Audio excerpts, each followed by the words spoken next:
104.5 The Team, ESPN Radio, Levac, Andrew Williams getting the opportunity to break down the NFC East Champions playoff game. The Redskins going to host the Green Bay Packers, and for that we are bringing in the host of the official Redskins postgame show on the Washington Redskins radio network, Al Galdi.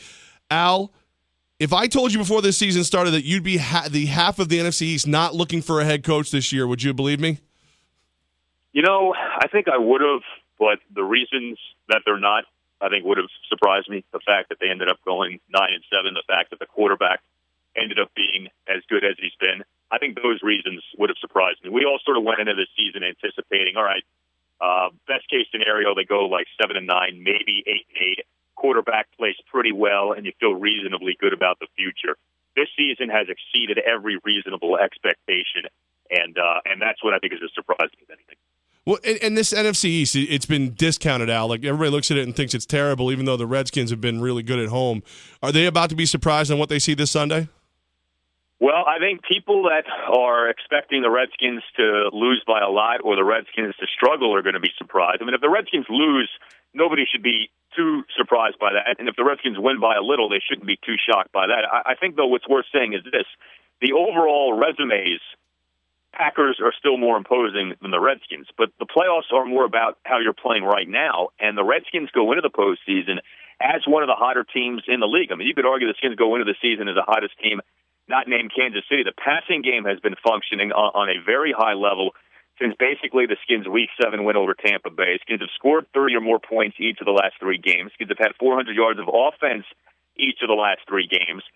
There are flaws, to be sure, and I don't think anyone's under any delusion of the Skins being like a dominant team or a great team, but they've got a quarterback playing really well. They've got a tight end in Jordan Reed who's been playing out of his mind. They've got a deep threat in Deshaun Jackson who's healthy and seems to be good for at least 1 or 2 really big catches every game. And the Skins have a defense that, while middle of the pack on most key stats, has found a way to get the job done despite a number of key injuries. Skins have done a good job this season plugging holes, getting the most out of what they have. There is a lot of optimism here in D.C. with this team, and I think most of it's justified. We've seen a guy like Kirk Cousins. Last year was benched for Colt McCoy. This year is having a phenomenal year. Are the Washington Redskins seeing him as the franchise quarterback now? I think they're seeing him as potentially their franchise quarterback, and I think they're definitely seeing him as the quarterback for the immediate future. Kirk's a free agent to be.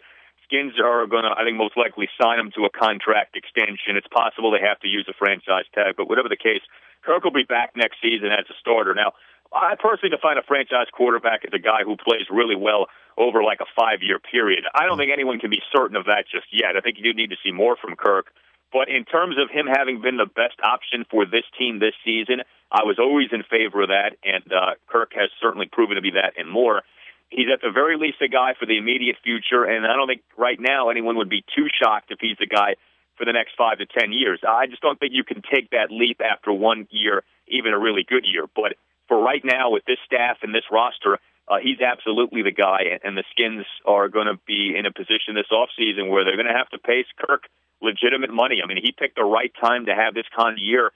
You look at the potential free agent quarterbacks, there aren't many juicy ones. You look at the draft, and it doesn't appear to be a supremely great one for quarterbacks. That can change, but for right now, what you read, what you hear, it's not a great draft for the quarterback spot. Kirk may be the single most attractive quarterback out there this offseason, and that's why I don't think the Skins are going to let him get to free agency. I think they're going to get a deal done before the new league year begins. Helping us get ready for the Skins versus the Packers from ESPN 980, hosts the official Redskins postgame show, Al Galdi. Follow him on Twitter, @Al Galdi. Al, who is the big player going to have to be for the Washington Redskins to beat the Green Bay Packers this Sunday? Well, Kirk needs to play well, but I'll steer clear of something obvious like that. Skins are going to need another very good game from Jordan Reed, and I think they'll get it. I mean, Reed has been playing really well again, beginning with that win over Tampa Bay. What Reed does so well, he holds on to the football. I mean, you almost never see the guy drop a pass. His route running is exceptional, and you talk to guys that really know the X's and O's. He may be the single best route running tight end in football. Now, overall, right, Rob Gronkowski is better. There are some other guys who are really good as well, Greg Olsen, et cetera. But if you're just looking at the route running aspect of the tight end position, Reed may be the best guy. And what he does better than any Redskins pass catcher is generate yardage after catch. Reed has been very difficult to bring down, especially lately. He was, in many ways, the MVP of the Skins' win at Chicago a few weeks ago. He played that game with almost like a violence, a supreme aggression that you don't always see from a guy. I think his confidence has really grown. I think he's really starting to feel himself as, you know what, I can be a dominant player in this league. It's not just about surviving. I can thrive, and I can really have my way.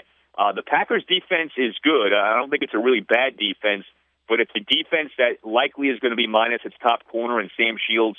There are going to be some opportunities for plays here, and Reed's a guy who I think can benefit. He's been huge in the red zone. He's been big on third downs. That's a guy the Skins need to be good, and I expect him to be good for the Skins on Sunday. Al, I got to go back to the quarterback situation. I know you thought you were going to get out of here without an RG3 question, but never. If Kirk is going to get paid this year, what happens to RG3?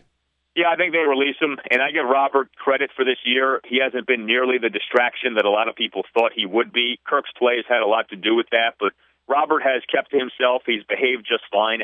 Robert's not a bad guy. He's just a guy who I think has made some decisions that he shouldn't have made. He's done some things he shouldn't have done. And a lot of this, truthfully, has been out of his control. I mean, it's not his fault that he's gotten hurt. It's not his fault that his dad has said some things publicly that he really shouldn't have said.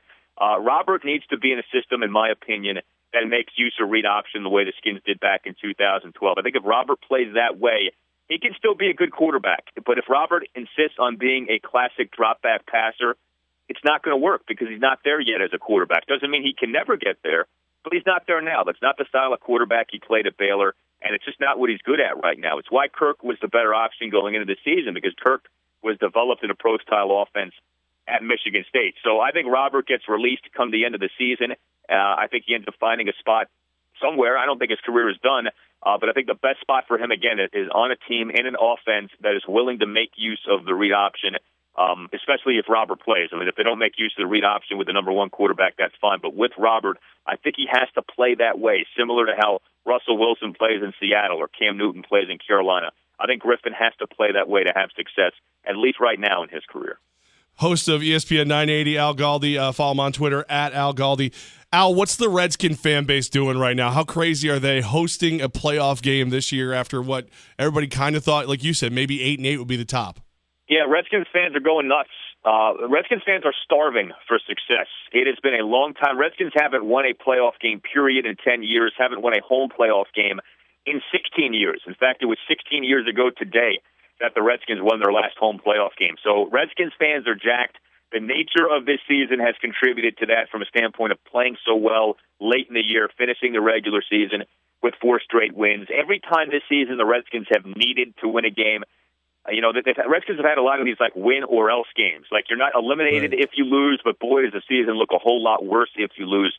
Time and again, the Redskins have come through in those spots and won in those spots. I keep bringing up that Bucs game. Skins were down 24-0 in that game. Ended up winning the game. It was the greatest come-from-behind win in franchise history. So the fans have really taken to this team. Fans are really starting to take to this quarterback.